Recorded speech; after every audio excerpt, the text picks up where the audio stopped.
I always say that nobody grows up wanting to have an abortion.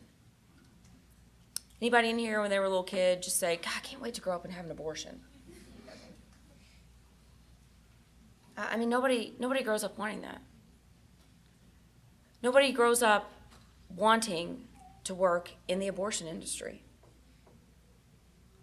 I didn't grow up wanting to work inside of the abortion industry. There is a series of choices and decisions that lead you to that point, that lead you inside of those clinic walls. And they are usually choices and decisions that are marked with pain and regret.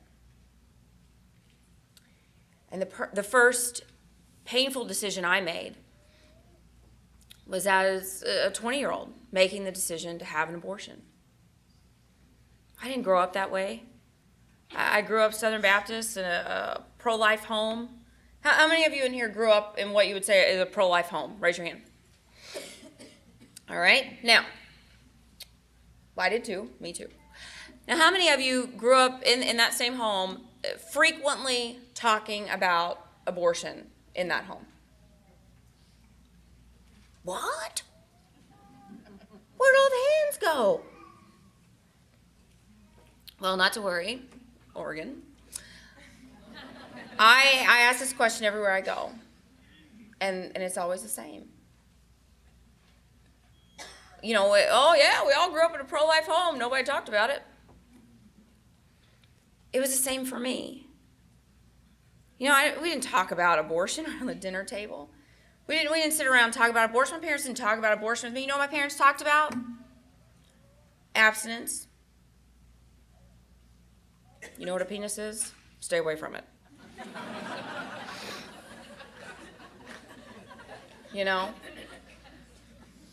Just don't do it.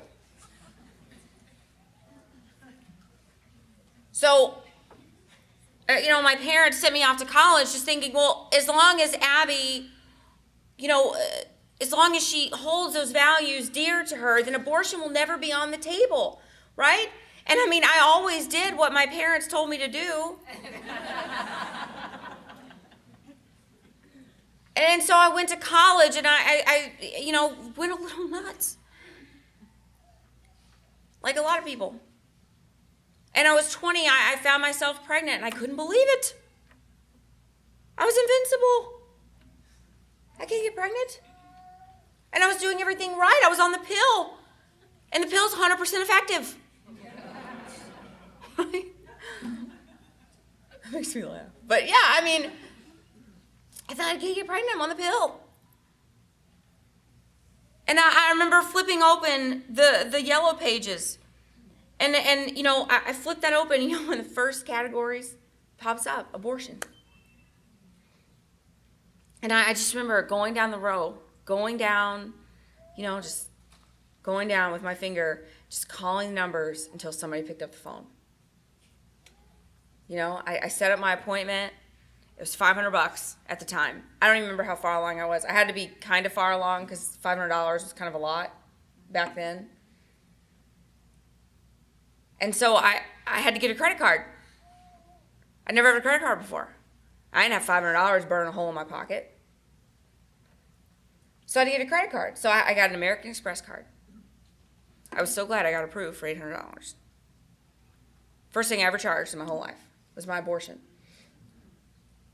And so I had to wait for my credit card to come in the mail. I got my credit card. I went, I activated it and everything went, put my abortion on the credit card. And you know how many women would come into the abortion facility and they would I could tell that they had to get a credit card, right, to pay for their abortion, because they would still, when you get a credit card and you get that activation sticker on the front, they would give me the card and they would still have that sticker on the front. Financing our abortions.